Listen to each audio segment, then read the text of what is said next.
I don't know where to start, to be honest. Thank you. Pravish has most of the things that I wanted to cover on my theme for the night already. He talked about the diversity, and he talked about the experiences he had. And thank you for that glowing introduction. I have a lot of things to work on, certainly, to be able to reach that, but thanks for that. Certainly gave me a good punch there to gain my energy tonight.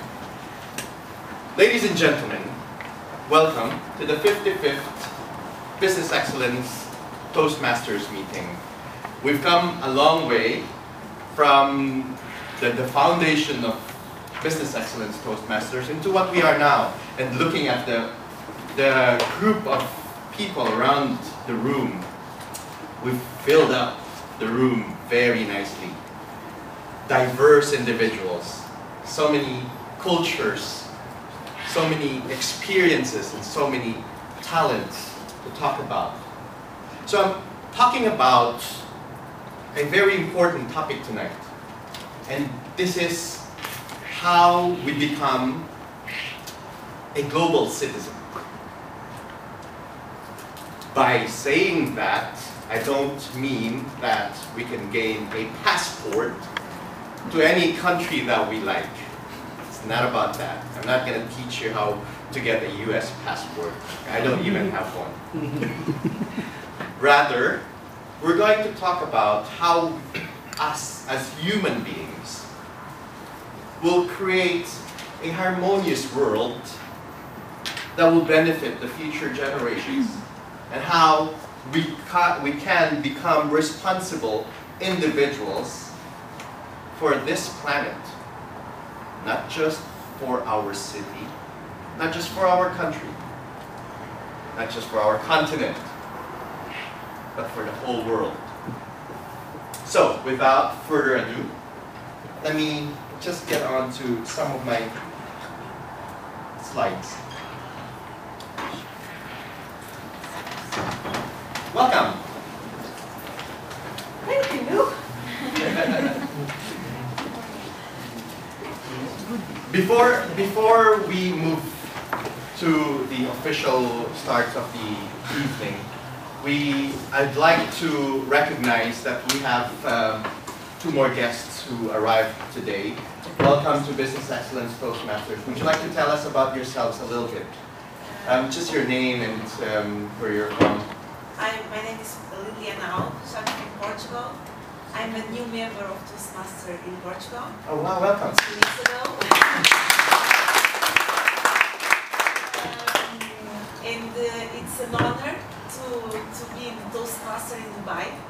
It's a pleasure, and thank you very much to receive us. Thank you for coming. My name is Anna. I live in Dubai. And Liliana just arrived, and she's visiting me. She's staying with me, and she introduced me to Toastmaster, and she told me, "Why you are not coming with me? Because I know that there's some meetings here in Dubai as well. So please come and let me introduce you to the meetings and why we are here today." Wow. Well, sorry for the lights. Oh, please no. I hope you enjoyed the meeting tonight. Thank you.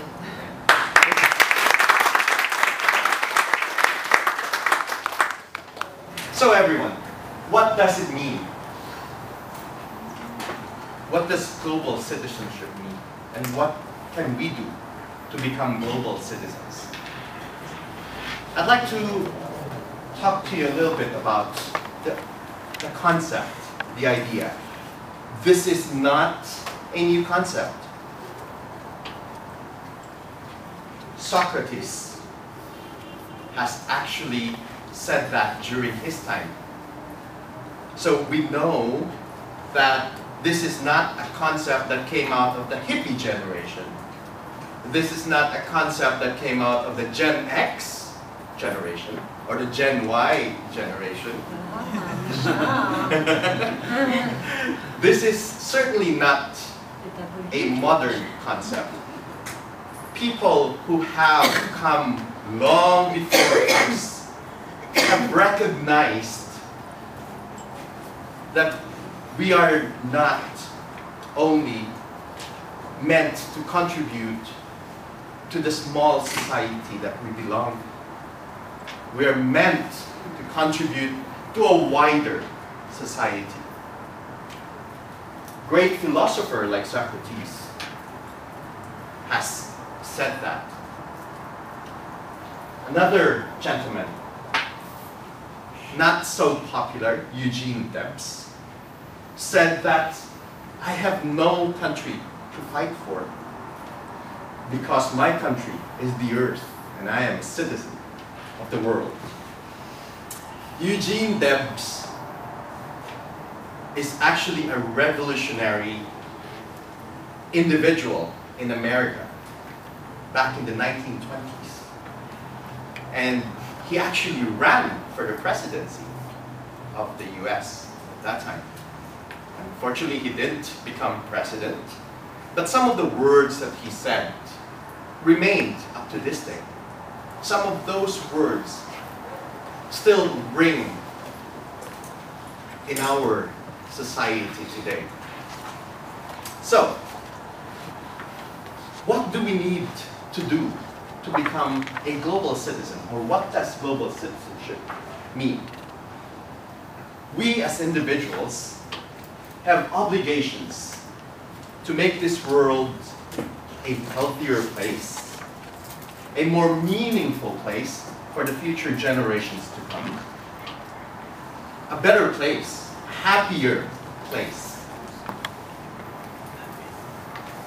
The things that are happening now in the world, unfortunately,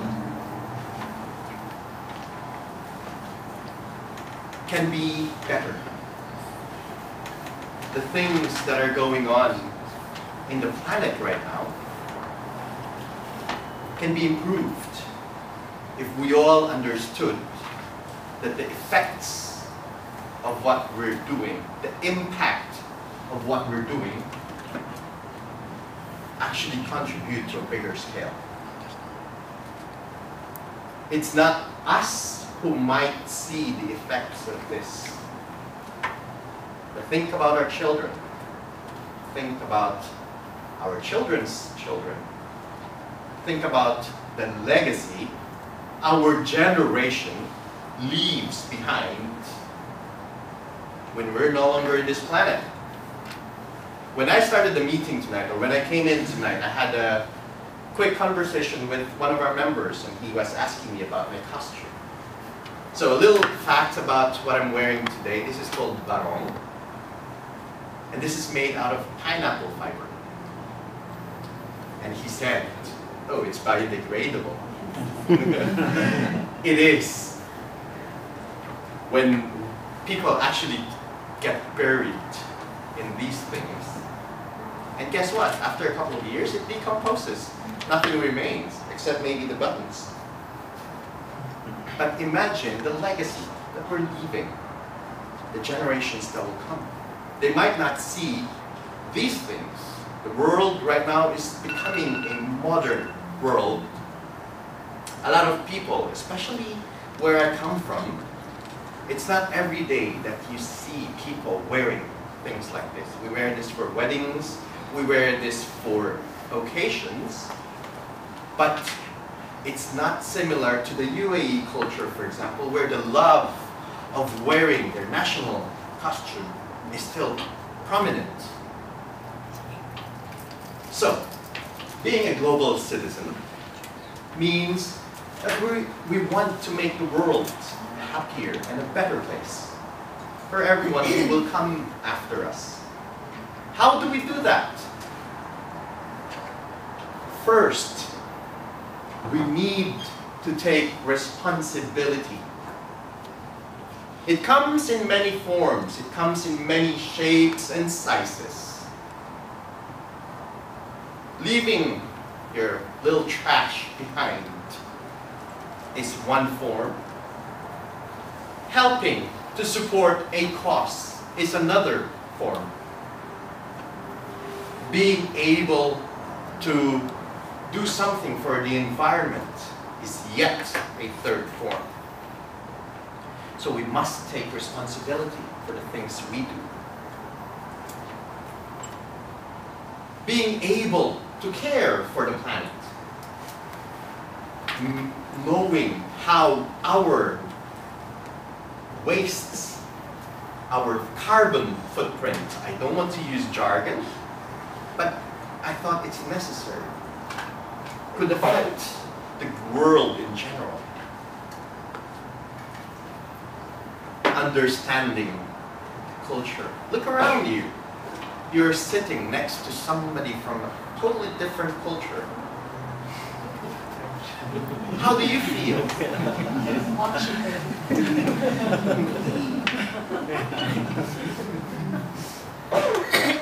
Now, the one thing that I've noticed everyone doing around this room, and no words were spoken. We just looked around, but the one thing that connected all of us was the language of smile. You smile at someone, smiles back at you, right? No words needed to connect there. Understanding culture is important, and that smile actually speaks across different cultures. Finally, social awareness. Now, I love this quote.